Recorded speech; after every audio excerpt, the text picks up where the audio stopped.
अध्यक्षता कर रहे सरदार सिंह जी, हमारे बहुत ही अच्छा संचालन कर रहे ताऊ जी लक्ष्मी चंद जी, हमारे बीच में सभी जिम्मेदार लोग, आप सब यहाँ 1 बजे बज रहा है रात के और आप सब यहाँ इकट्ठा हुए। मैं आपका दिल से आपकी धन्यवाद देती हूँ और आभार व्यक्त करती हूँ कि आप लोग इस वक्त यहाँ मेरी बात सुनने को आए। जानकारी मुझे भी नहीं थी कार्यक्रम की, लेकिन बड़ा अच्छा लगा आपके बीच में बैठ के। और ये हमारा कस्बा छोटा है, बहुत प्यारा कस्बा है।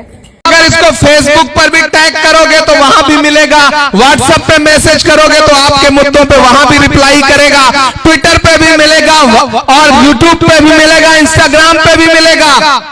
बाकी नेताओं की उम्र इतनी हो चुकी है कि अब उनको रिटायर हो जाना चाहिए, खुद ही हो जाना चाहिए था। अगर खुद नहीं हो रहे हैं तो मोहब्बत से आप उनसे कह दीजिए कि सर अब आपकी उम्र हो चुकी है, अब आप बच्चों को आशीर्वाद दीजिए, आप चुनाव मत लड़िए। मैं तो सोच रहा था कि अवधेश बाबू आएंगे और इस बेटे को आशीर्वाद देंगे। हेलो, मैं दानिश। वीडियो की शुरुआत में सांसद इमरान प्रताप गढ़ी साहब और सांसद इकरा हसन जी की एक छोटी सी क्लिप देखी है। मैं चाहता हूं ये दोनों वीडियो कंप्लीट जरूर देखिएगा, क्योंकि बिहार की सरजमी पर इमरान प्रताप गढ़ी साहब एकदम छा गए हैं।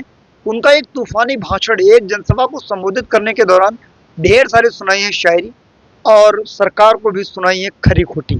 लेकिन इमरान साहब का एक वीडियो देखने के बाद सांसद इकरा हसन जी का भी एक वीडियो देखिएगा, लगभग 3 मिनट का वीडियो है। क्या खूब सांसद इकरा हसन जी अपने शब्द को लेकर के लोगों के दिलों पर राज करती हुई जा रही हैं। आखिर उसके पीछे की क्या वजह है, आइए एक वीडियो के माध्यम से जानने की कोशिश करते हैं। आइए पहले इमरान साहब को सुनते हैं, उसके बाद में सांसद इकरा हसन जी को। वीडियो पसंद आए तो अपने यार दोस्तों में जरूर शेयर करिएगा। इमरान साहब को सुनते हैं। अगर इसको फेसबुक पर भी टैग करोगे तो वहां भी मिलेगा, व्हाट्सएप पे मैसेज करोगे तो आपके मुद्दों पे वहां भी रिप्लाई करेगा, ट्विटर पे भी मिलेगा और यूट्यूब पे भी मिलेगा, इंस्टाग्राम पे भी मिलेगा। बाकी नेताओं की उम्र इतनी हो चुकी है कि अब उनको रिटायर हो जाना चाहिए, खुद ही हो जाना चाहिए था। अगर खुद नहीं हो रहे हैं तो मोहब्बत से आप उनसे कह दीजिए कि सर अब आपकी उम्र हो चुकी है, अब आप बच्चों को आशीर्वाद दीजिए, आप चुनाव मत लड़िए। मैं तो सोच रहा था कि अवधेश बाबू आएंगे और इस बेटे को आशीर्वाद देंगे। मैं तो उनसे भी अपील करूंगा कि महागठबंधन की सरकार बनने जा रही है, गरीबदास को बेटा समझ करके आशीर्वाद दीजिए, छोड़ दीजिए मैदान, जाने दीजिए। आपने लोकसभा भी लड़ लिया, विधानसभा भी लड़ लिया, सब कुछ लड़ लिया, अब तो भगवान का नाम लेने का समय है। अब तो भगवान भगवान करिए और इस गरीब दास को चुन करके असेंबली जाने दीजिए। और यहाँ की जनता से भी अपील करूंगा साथियों, और मंच पर बैठे हुए महागठबंधन के बाकी दलों के नेताओं से भी अनुरोध करूंगा कि गरीब दास को ये सोच के जिता करके असेंबली पहुंचाइए कि एक बेटा पढ़ा लिखा युवा जिसको राजनीति की समझ भी है, जो यूथ कांग्रेस में आपकी स्टेट में अगुवाई भी कर रहा है, जो आपके मुद्दों पर पटना से लेकर के दिल्ली तक सड़क पर लड़ता रहता है। मैंने दिल्ली पे जंतर मंतर के प्रदर्शनों में पुलिस की लाठियां खाते हुए देखा है गरीबदास को। मैं इस भाई के संघर्ष को न सिर्फ सलाम करने आया हूं, बल्कि आपसे यह कहने आया हूं कि पूरा महागठबंधन एकजुट होकर के गरीबदास के साथ खड़ा है। कहीं कोई आपस में बंटवारा नहीं है। कोई अगर एक प्रत्याशी ये कह रहा है कि नहीं हम महागठबंधन से अलग लीक लेकर के चल रहे हैं, तो फिर आपको भी अपने वोट की ताकत से उसे जवाब देकर के कहना है कि नहीं, जिस ओर जवानी चलती है उस ओर जमाना चलता है। नीतीश जी भी रिटायर होने जा रहे हैं, बाकी लोग भी रिटायर करिए उनको। नौजवानों की सरकार बनाइए, बिहार में तेजस्वी को मुख्यमंत्री बनाइए और बछवाड़ा में गरीबदास को विधायक बनाइए। आप विधायक बना करके असेंबली पहुंचा दीजिए। क्या पता अखिलेश बाबू का और बाकी नेताओं का आशीर्वाद हो तो पार्टी इसको कहीं और ऊपर पहुंचा दे, क्योंकि गरीबदास की उड़ान सिर्फ बछवाड़ा तक नहीं है, ये बहुत मजबूत घोड़ा है, इस पे दांव लगाओगे तो ये पूरे पछवाड़ा को विकास की राह पर लेकर के सिर्फ चलेगा नहीं बल्कि दौड़ेगा। नौजवानों के लिए, माओ बहनों के लिए, बुजुर्गों के लिए, हर समाज के लिए, हर समाज की बात करने वाला एक ऐसा नेता आपको मिलेगा साथियों। और इसकी जमानत मैं लेता हूं। और एक चीज की गारंटी मैं अपने समाज के लोगों से भी अपील करते हुए, मुझे पता चला है कि आप लोगों को ज्यादा शौक रहता है इधर उधर भागने का, तो मेरी आपसे एक अपील है। मैं दिल्ली से चल करके आपके बीच में आया हूं। आपने देखा है कि चाहे शायरी हो, चाहे संसद का प्लेटफॉर्म हो, मैं आपके मुद्दों पर बिना डरे बोलता रहता हूं। मैं डरा नहीं, मैं झुका नहीं, कहीं छुप छुपा के खड़ा नहीं। जो डटे हुए हैं महाज पर, मुझे उन सफों में तलाश कर, मैं आपके मुद्दों पर लड़ता रहता हूं। और आपकी दुआओं का सदका है कि राहुल गांधी जी ने मुझे देश की सबसे बड़ी पार्लियामेंट में, राज्यसभा में भेजा कि जाओ इमरान और वहां खड़े होकर के अपने समाज के मुद्दों पर लड़ो।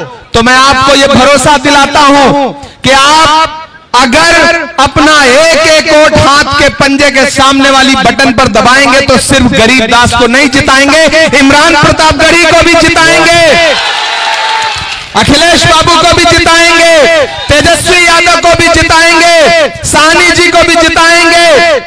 और सबसे बड़ी बात कि आप उस राहुल गांधी के हाथों को मजबूत करेंगे जो मोहब्बत का मसीहा है। आप सिर्फ एक विधायक नहीं चुनेंगे, आप इसको जिताइए। ये पटना की असेंबली में खड़ा होकर के आपके मुद्दों पर लड़ेगा और मैं देश की पार्लियामेंट में खड़ा होकर के आपके मुद्दों पर लड़ूंगा। विधायक जिताइए, सांसद साथ में फ्री पाइए। इससे अच्छा कोई ऑफर हो सकता है? एक के साथ एक फ्री, ये आपने स्कीम सुनी है ना, लेकिन यहां एक के साथ दो फ्री हैं। दो सांसद हैं, एक अखिलेश बाबू और एक इमरान प्रतापगढ़ी। जिन मुद्दों पर ये यहां देश की, बिहार की असेंबली में लड़ेगा भाई हमारा, उन्हीं मुद्दों पर देश की पार्लियामेंट में बछवाड़ा का नाम लेकर के यहां के मुद्दों पर आवाज उठाऊंगा। ये मैं आपको भरोसा दिलाता हूं। तो दोस्तों, जहां इस भाई का फंड कम पड़ने लगेगा बछवाड़ा के विकास के लिए, अखिलेश बाबू का खजाना बहुत मजबूत है और इनका फंड बहुत मजबूत है। हम लोग हाथ पकड़ करके अखिलेश भाई से भी बछवाड़ा के लिए फंड छीन करके लाएंगे आपके लिए, ये आपको भरोसा दिलाते हैं। इसलिए आप सबसे अपील है कि एक एक बूंद से घड़ा भरता है। अपना एक एक वोट लेकर के घरों से बाहर निकलिए, कतारों में लगिए, जाइए और मेरे आने को मायूस मत करिएगा। मैं अगर, हाँ, चाय वाला भी सुनाएंगे, बिना उसके तो काम ही नहीं पूरा। दोस्तों, इमरान प्रतापगढ़ी साहब का आपने पूरा वीडियो देख लिया है, लेकिन अब हम आपको लेकर चलेंगे सांसद दिकरा हसन जी के एक वीडियो की तरफ। उम्मीद है आपको वो वीडियो भी पसंद आएगा, क्योंकि आज के दिन वो वीडियो काफ़ी ज़्यादा लोग सोशल मीडिया पर देख रहे हैं और लोग शेयर भी कर रहे हैं। आइए सांसद जी को सुनते हैं। अध्यक्षता कर रहे सरदार सिंह जी, हमारे बहुत ही अच्छा संचालन कर रहे ताऊजी लक्ष्मीचंद जी, हमारे बीच में सभी जिम्मेदार लोग, आप सब यहाँ 1 बजे बज रहा है रात के और आप सब यहाँ इकट्ठा हुए। मैं आपका दिल से आपकी धन्यवाद देती हूँ और आभार व्यक्त करती हूँ कि आप लोग इस वक्त यहाँ मेरी बात सुनने को आए। जानकारी मुझे भी नहीं थी कार्यक्रम की, लेकिन बड़ा अच्छा लगा आपके बीच में बैठ के। और ये हमारा कस्बा छोटा है, बहुत प्यारा कस्बा है, लगाव हमें यहाँ से बहुत ज़्यादा है, 2 गुना लगाव है, दुगना ही आपका मेरे पे अधिकार है, क्योंकि आपने आशीर्वाद के रूप में मेरे भाई को भी विधायक बना रखा है और मुझे भी यहाँ से पूरा प्यार और आशीर्वाद आपकी तरफ से मिला है। तो इसलिए जो भी हमारे से बन पड़ेगा, लेकिन थोड़ा सा आपसे आगे के लिए भी मैं कहूँगी कि ये जो तहसील थी आपकी, ये भी मेरे भाई साहब ने सरकार के टाइम पे प्रयास करके आपके बीच में दी। एक बार एक धरना हुआ था जिसमें मैं पहुंची थी, उसका खड़ंजा था, जिसपे फिर काफ़ी लड़ाई झगड़ा भी हुआ था। मुझे चैलेंज किया गया था कि ये बड़े बड़े नेता नहीं बना पाए, आप बनवा दो, तो वो भी हमने लगभग 80% तो बन ही गया था, थोड़ा सा टुकड़ा उसका रह गया था। आगे हमारे बीच में मेरे भाई बड़े भाई, छोटे भाई, अंकुर भाई, कोई नहीं, भाई तो बड़े ही होंगे। तो ये मेहनत कर रहे और इन्होंने आपकी समस्या से मुझे पहले ही अवगत कराया। तो आपके बीच में एक सड़क, सब आपका ही है, आप इन्हें जिम्मेदारी के पद पे बिठाया है, आप ही के बीच में जाना है, मेरा इसमें कोई वो नहीं। लेकिन आगे पीछे करने में हम थोड़ा अपना अधिकार मान लेते हैं। तो वो आपका काम शुरू हो गया है और ऊपर वाले ने चाहा जल्दी पूरा हो जाएगा। आगे मंदिर के लिए भी मैं कह के आई हूँ और जो ताऊ जी ने बताई चौपाड़, उसके लिए भी हम प्रयास करेंगे। एक सड़क जो नीरज भैया ने बताई है वो पीडब्ल्यूडी, काली सड़क मेरे अधिकार में नहीं आती, वो पीडब्ल्यूडी में मैं भेज भी चुकी हूँ, उसका इंतजार देख रहे हैं, उसकी पैरोकारी करेंगे। लेकिन सरकार कुछ कोताही करती है कामों में। तो बस यही कहना चाहती हूँ, राजनीतिक तो है नहीं ये कार्यक्रम, लेकिन मैं राजनीति में हूँ तो अपनी बात अपने फायदे की जरूर कहूँगी। दो बात कि ये जो सरकार है इसका काम आप देख ही रहे हैं कैसा चल रहा है। हमारा जो ये भाईचारा यहाँ पे रात के 1 बजे मौजूद है, आप और हम हर समाज से यहाँ पर लोग उपस्थित हैं, तो इसे तोड़ा जा रहा है ताकि हमारा ध्यान भटके और ना आप अपनी सड़क की बात कहो, फिर ना बिजली की कहो, ना चौपाड़ की कहो। तो ये चाहती है सरकार। आप दूसरे मुल्कों में, हमारे भी दौरे लगते रहते हैं, वहाँ जब आपस का कोई झगड़ा। दोस्तों, सांसद इकरासन जी का आपने पूरा वीडियो देख लिया है। उन्होंने कहा है कि ये सरकार लोगों को तोड़ने का काम कर रही है, लोगों को जोड़ने का काम नहीं कर रही है। उन्होंने हवाला ये भी दिया कि मैं अभी कतर से होकर आया हूँ, वहाँ पर ऐसा कहीं कुछ नहीं है।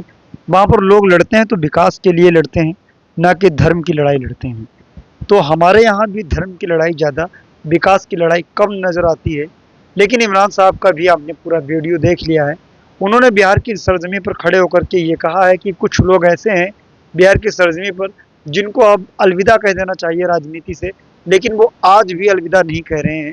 अब उनका नाम उनका वक्त आ गया, राम राम कहें, भगवान कहें, अब वो सियासत से संन्यास ले लें। तो इमरान साहब ने कहीं ना कहीं जरूर तेजस्वी यादव की तरफ मेरे ख्याल से इशारा किया है, बाकी और नेताओं के खिलाफ नेताओं की तरफ इशारा किया है। तो कुल मिला के बात ये वीडियो आपको कैसा लगा ये कमेंट्स करके ज़रूर बताएं। हम इसी तरीके के वीडियोस अपने डीएल गोल्डन न्यूज़ चैनल पर वक्त पर लेकर हाजिर होते रहेंगे। आप सब वीडियोस देखिएगा, अपने और दोस्तों में जरूर शेयर करिएगा। मिलते हैं किसी और वीडियो के साथ, दुआओं में रखना। जय हिंद।